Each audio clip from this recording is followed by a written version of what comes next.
Hai guys, kembali lagi bersama gua di Saka yang Review. By the way, apa kabar para movie freak? Mudah-mudahan baik-baik aja ya. Pada kesempatan kali ini, Saka yang akan kembali membahas sebuah film seru tentang seekor buaya pemangsa manusia yang menjadi legenda di Australia. Tepatnya, menjadi legenda suku Aborigin. Jika di film buaya sebelumnya, Saka Hayang menjelaskan Gustav, seekor buaya purba di Afrika. Kali ini kita melancong dulu ke negeri kanguru Australia. Dan film ini berjudul Rogue 2007. Dimension Film memang jagonya bikin film-film monster, sama seperti film Piranha 3D yang kemarin Saka yang bahas. Baiklah, daripada kelamaan, mari kita langsung saja ke pembahasan kita. Dan jika kalian suka dengan channel Saka yang, tinggal subscribe aja ya, biar nggak ketinggalan video-video menarik lainnya.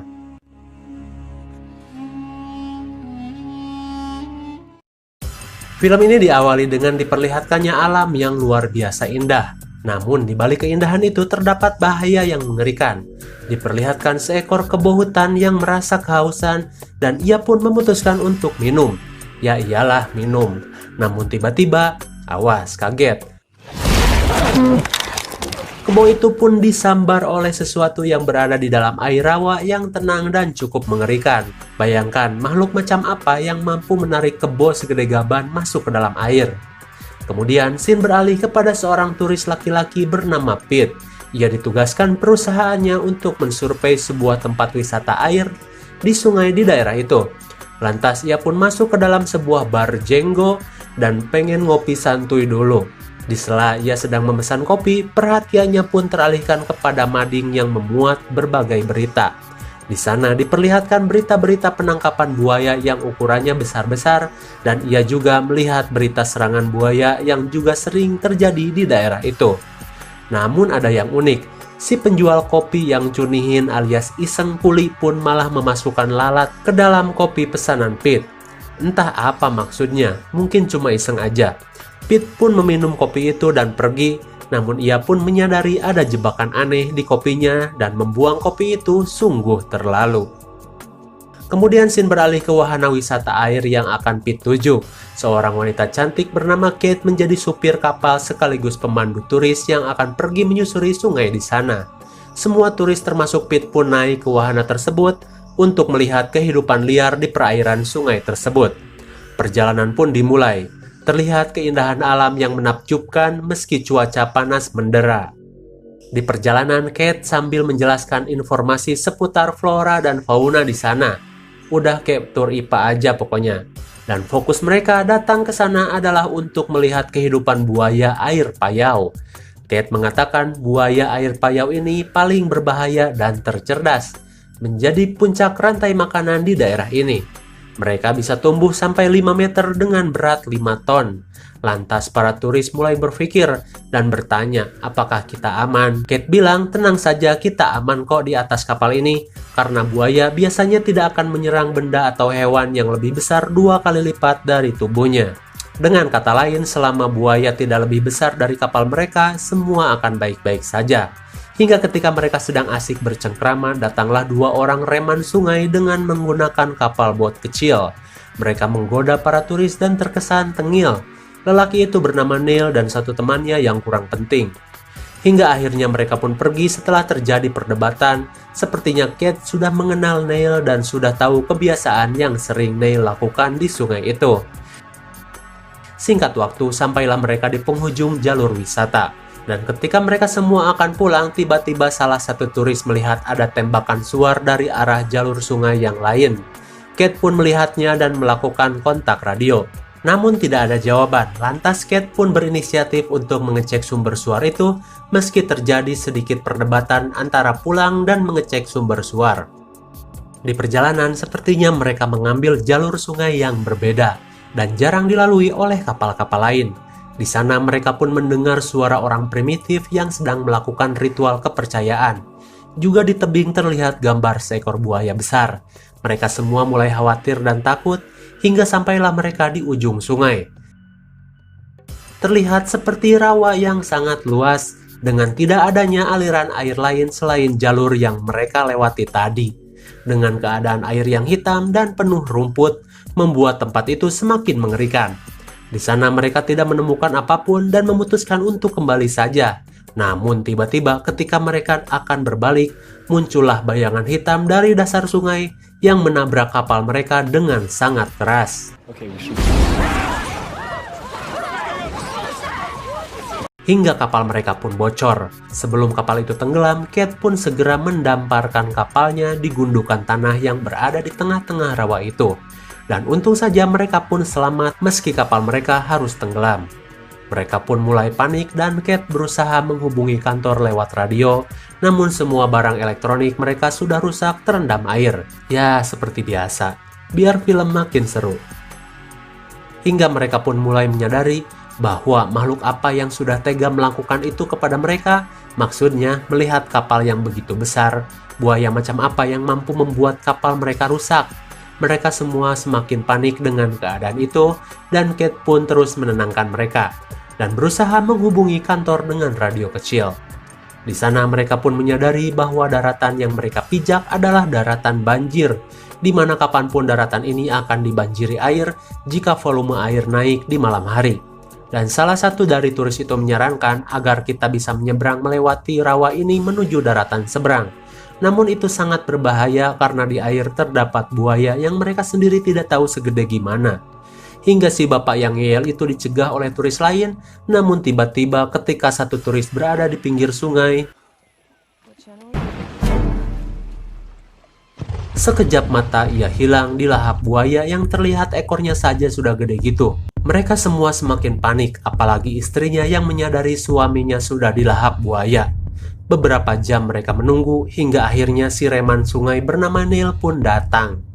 Mereka pun senang, namun dengan ketengilan Neil dan temannya malah bermain-main hingga ia menyadari para turis dan Kate sedang dalam masalah. Mereka pun mulai serius dan akan menolong mereka, namun ternyata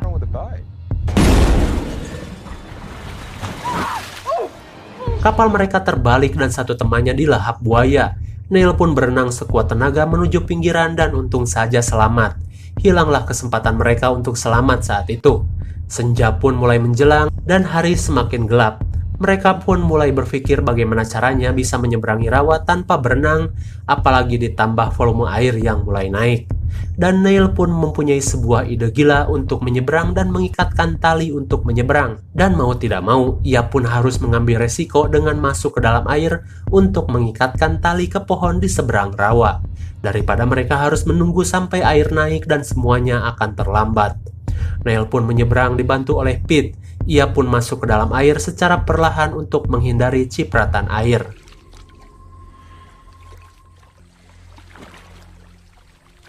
Dan untung saja ia sampai di seberang dan mulai mengikat tali ke batang pohon. Dirasa sudah siap, satu wanita berkacamata yang tadi suaminya dimakan buaya pun meminta kepada Kate untuk menyeberang duluan. Dan ia pun diizinkan. Dan ketika wanita itu menyeberang ala ninja warrior, stamina-nya pun mulai terkuras dan mentalnya pun sudah mulai down ketika berada di tengah tali. Ia pun hanya menggantung tidak jelas di tengah-tengah dan itu membuat satu keluarga merasa geram. Ia pun tidak sabar untuk menyeberang dan memaksakan anak dan juga dirinya menyeberang. Dan tentu saja tali itu tidak akan bertahan dengan beban 3 orang. Ditambah lagi si cewek kacamata yang tadi nggak maju-maju membuat mereka stuck di tengah-tengah. Pergerakan buaya pun mulai terdeteksi. Di seberang rawa, Neil pun tiba-tiba mendengar suara geraman. Neil pun mati dan tak ada orang yang mengetahuinya. Dan karena lemas mereka pun jatuh ke air dan pohon penyangga pun roboh.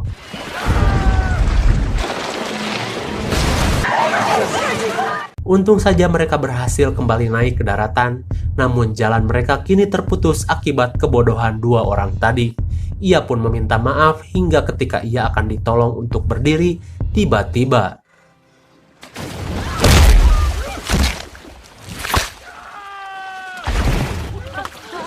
ia pun mati dimakan buaya yang begitu besar. Mamam tuh. Mereka pun tidak bisa berbuat apa-apa untuk menolongnya. Ya pasrah saja karena memang buayanya juga segede gitu. Hingga ketika Pete sedang pergi ke atas kapal untuk mencari kotak P3K, ia pun melihat jangkar kapal dan ia mempunyai sebuah ide. Ia akan membuat pancingan dari jangkar itu karena katanya mau bagaimanapun buaya adalah hewan. dan hewan kebanyakan bodoh. Kita pancing saja buaya itu dan kita akan menyeberang. Namun mereka bingung apa yang akan dijadikan umpan. Hingga mereka memilih anjing si Kate untuk dijadikan umpan. Jelas Kate tidak mau dan terjadi perdebatan di sana. Untung saja salah satu turis melihat ada kotak penyimpanan daging bebek bawaan si Neil, dan ia pun membawanya untuk dijadikan umpan. Mereka semua bersiap dan menunggu umpan disambar dan berkata mancing mania mantap. Namun setelah beberapa saat menunggu, umpan belum juga disambar. Hingga selang beberapa saat kemudian, umpan pun disambar dan para turis disuruh untuk segera menyeberang. Batu pun tidak akan mampu menahan jangkar itu lebih lama. Pete pun berusaha menahannya sekuat tenaga dan untung saja semua bisa menyeberang. Namun ketika giliran Kate yang sedang menyeberang, tiba-tiba jangkarnya sudah lepas dan penyok. Kate pun diperingatkan untuk cepat-cepat namun terlambat. Buaya besar itu menyambar Kate dan Kate hilang. Tersisa Pete dan anjing dari wanita itu. Kemudian Pete pun menyeberang dan Pete merasa Kate sudah mati. Ia pun kembali berjalan bersama anjingnya dan para turis yang sudah duluan pergi ke hulu sungai. Namun ketika Pete sedang berjalan di hutan, tiba-tiba anjingnya seperti merasakan sesuatu dan mengejarnya. Pete yang berjanji akan menjaga anjingnya pun mengejarnya, dan sampailah ia ke depan sebuah pohon besar yang berlubang. Ia pun mendengar suara anjingnya berasal dari dalam lubang itu, hingga ia pun terperosok dan terjatuh ke dalam lubang. Hingga tiba-tiba ia menemukan mayat Neil yang mengambang di air. Ternyata ini adalah sarang dari buaya itu. Dan ketika itu Pete melihat ada seseorang di balik batu. Ia pun mendekatinya dan ternyata itu adalah Kate. Dan ajaibnya ia masih hidup. Hingga ketika Pete akan membawanya, tiba-tiba si anjingnya itu berlari ke arah lubang masuk dan terdengar jeritan anjing. Ternyata si penghuni sudah datang. Lekas Pete bersembunyi bersama Kate. Terlihat buaya yang sangat besar dan kini terlihat jelas di depan mata Pete. Buaya itu memakan anjing dari Kate dan pergi untuk tidur di balik batu. Pete pun memanfaatkan kesempatan itu untuk lari sambil terus memperhatikan, takutnya si buaya itu bangun. Hingga tiba-tiba, loh kok enemy missing?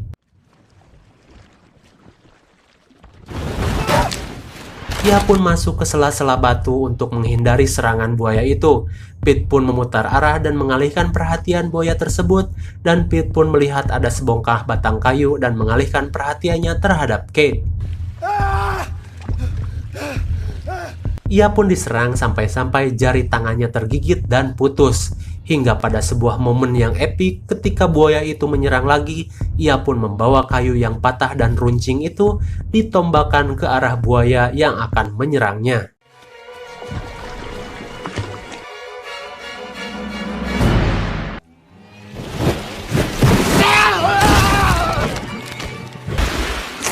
Buaya itu pun mati tertusuk dari arah rahang yang kulitnya lembek, dan untung saja ia pun selamat karena tertahan batu. Sungguh hoki sekali. Ia pun keluar membawa Kate dan hari pun sudah siang. Para turis yang lain pun sudah dijemput oleh tim penyelamat. Kate pun selamat dan berterima kasih kepada Pete. Dan ia pun terkenal sebagai turis yang mampu membunuh killer crocodile. Dan dimuat di mading bar jenggo yang cunihin itu. Dan film pun berakhir. Bagaimana? Seru kan? Film-film jadul monster produksi Dimension Film memang selalu menarik untuk dilihat. Dari segi pengambilan gambar, film ini mampu menyajikan keindahan sekaligus kengerian. Dan juga visual effect yang cukup realistis di tahun 2007 membuat film ini semakin mengerikan. Dan IMDb untuk film ini adalah 6,2, cukup tinggi untuk sekelas film monster. Dan Sakayang memberi nilai 6,5 untuk film ini. Kali ini IMDb sama Sakayang gak beda jauh penilaiannya. Mungkin segini saja review dan pembahasan film Rogue 2007. Jangan lupa like, share, dan subscribe supaya kalian tidak ketinggalan jika ada video baru dari Sakayang. Thanks for watching and see you on next video. Bye bye.